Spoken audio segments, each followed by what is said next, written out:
আসসালামু আলাইকুম সবাইকে। আজকে আপনাদের সঙ্গে আলোচনা করব ইতালির স্টুডেন্ট ভিসা নিয়ে। কিভাবে আপনারা এই ভিসার জন্য আবেদন করবেন, কি কি ডকুমেন্টস নিয়ে আপনাদের এই স্টুডেন্ট ভিসার জন্য আবেদন করতে হবে এবং কিভাবে আপনারা সঠিক নিয়মে এই ডকুমেন্টসগুলো রেডি করবেন, এই সকল বিষয়ে ইনশাআল্লাহ আপনাদের সঙ্গে আলোচনা করার চেষ্টা করব। তো আজকের ভিডিওটি আপনারা যদি শেষ পর্যন্ত দেখেন তাহলে আশা করি খুব সহজেই এই স্টুডেন্ট ভিসার জন্য আপনারা আবেদন করতে পারবেন। তো মূল আলোচনা শুরু করি। মূল আলোচনার প্রথমেই কথা বলবো যে কি কি ডকুমেন্টস নিয়ে আপনাদের এই স্টুডেন্ট ভিসার জন্য আবেদন করতে হবে এবং কিভাবে আপনারা এই ডকুমেন্টসগুলো রেডি করবেন। ডকুমেন্টসের প্রথমেই আছে আপনার ভ্যালিড পাসপোর্ট। যেহেতু আপনি স্টুডেন্ট ভিসার জন্য আবেদন করবেন এবং এই স্টুডেন্ট ভিসা কিন্তু লং টার্মের হয়ে থাকে, সুতরাং আপনাদের পাসপোর্টের মেয়াদ মিনিমাম চেষ্টা করবেন 1 বছর রাখার জন্য। এবং আপনার বর্তমান পাসপোর্টের সঙ্গে সঙ্গে যদি কোনো পুরাতন পাসপোর্ট থেকে থাকে তাহলে অবশ্যই উভয় পাসপোর্টই কিন্তু আপনার ভিসা আবেদনের সময় জমা দিতে হবে এবং সর্বদাই চেষ্টা করবেন উভয় পাসপোর্টের যে ইনফরমেশনাল পেজ আছে, ইনফরমেশনাল পেজের স্ক্যান কপি অথবা ফটোকপি সঙ্গে রাখার জন্য। পাসপোর্টের পরে কথা বলবো খুবই গুরুত্বপূর্ণ একটি ডকুমেন্টস নিয়ে। এই ডকুমেন্টসটি হলো visa application form. Italy embassy of বাংলাদেশের ওয়েবসাইট থেকে আপনাদের এই ভিসা অ্যাপ্লিকেশন ফর্মটি ডাউনলোড করতে হবে। যেখানে যে ইনফরমেশনগুলো চাইবে সেখানে সঠিক নিয়মে এবং নির্ভুলভাবে কিন্তু এই ইনফরমেশনগুলো দিতে হবে। ভিসা আবেদনের পূর্বে বারবার চেক করে নেবেন যে আপনার ভিসা অ্যাপ্লিকেশন ফর্মে কোনো প্রকার কোনো ভুল আছে কিনা। ভিসা অ্যাপ্লিকেশন ফর্মের পরে আলোচনা করব পাসপোর্ট সাইজ ছবি নিয়ে। আপনার পাসপোর্ট সাইজ ছবির ব্যাকগ্রাউন্ড অবশ্যই সাদা থাকা লাগবে এবং এই ছবির সাইজ হতে হবে 3.5 ইন্টু 4.5 সেন্টিমিটার। যে কোনো ভিসা আবেদনের ক্ষেত্রে ছবির সাইজ কিন্তু খুবই গুরুত্বপূর্ণ, সুতরাং যখন আপনারা ছবিটি তুলবেন স্টুডিও থেকে অবশ্যই ফটোগ্রাফারকে বলবেন যে নিয়ম অনুযায়ী আপনার এই ছবিটি রেডি করে দিতে। এই যে 3টি ডকুমেন্টসের কথা বললাম, এই ডকুমেন্টসগুলো হলো বেসিক ডকুমেন্টস। এখন আলোচনা করব যে কি কি একাডেমিক ডকুমেন্টস লাগবে আপনার এই স্টুডেন্ট ভিসা আবেদনের জন্য। একাডেমিক ডকুমেন্টসের প্রথমেই প্রয়োজন হবে ইউনিভার্সিটি অ্যাকসেপ্টেন্স লেটার। আপনার পছন্দ অনুযায়ী ইটালির যে ইউনিভার্সিটিতে আপনি আবেদন করবেন এই ইউনিভার্সিটির অ্যাকসেপ্টেন্স লেটার কিন্তু ভিসা আবেদনের জন্য আবশ্যকীয়। অ্যাকসেপ্টেন্স লেটার ছাড়া কিন্তু আপনি যে কোনো দেশের স্টুডেন্ট ভিসা আবেদন করতে পারবেন না। আর তাছাড়া আরও একটি গুরুত্বপূর্ণ বিষয় হলো সর্বদাই চেষ্টা করবেন ইতালির সবথেকে নামকরা যে সকল ইউনিভার্সিটি আছে এই সকল ইউনিভার্সিটি থেকে অ্যাকসেপ্টেন্স লেটার সংগ্রহের।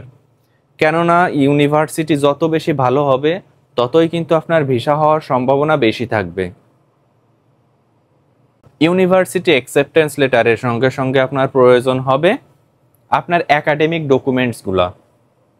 আপনি যদি ব্যাচেলার্সের জন্য আবেদন করেন সেক্ষেত্রে আপনার এসএসসি প্লাস এইচএসসির যাবতীয় ডকুমেন্টসের প্রয়োজন হবে এবং আপনি যদি মাস্টার্সের জন্য আবেদন করেন সেক্ষেত্রে এসএসসি প্লাস এইচএসসির সঙ্গে সঙ্গে আপনার ব্যাচেলার্স ডিগ্রির যে ডকুমেন্টসগুলো আছে সকল ডকুমেন্টসে কিন্তু এই ভিসা আবেদনের জন্য প্রয়োজন হবে। এই একাডেমিক ডকুমেন্টসের অরিজিনাল কপির সঙ্গে সঙ্গে অবশ্যই ফটোকপি জমা দিতে হবে ভিসা আবেদনের সময়। বিদেশে পড়ালেখা করার জন্য আইএলটিএস স্কোর কিন্তু খুবই গুরুত্বপূর্ণ এবং নর্মালি আপনি যদি ইটালিতে পড়াশোনা করতে চান সেক্ষেত্রে কিন্তু আপনার আইএলটিএস স্কোর মিনিমাম 6 থাকা লাগবে। আর তাছাড়া ইটালির ভিসা আবেদনের জন্য কিন্তু মিনিমাম 6 যদি আপনার আইএলটিএস স্কোর না থাকে সেক্ষেত্রে আপনার ভিসা হওয়ার সম্ভাবনা খুবই কম থাকবে। তাই সর্বদাই চেষ্টা করবেন আপনার আইএলটিএস স্কোর যথেষ্ট পরিমাণ ভালো রাখার জন্য।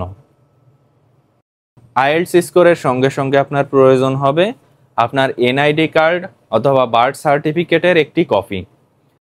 ভিসা আবেদনের জন্য আপনার যদি এনআইডি কার্ড না থাকে সেক্ষেত্রে আপনার বার্থ সার্টিফিকেটের একটি কপি অবশ্যই ভিসা আবেদনের সময় জমা দিতে হবে।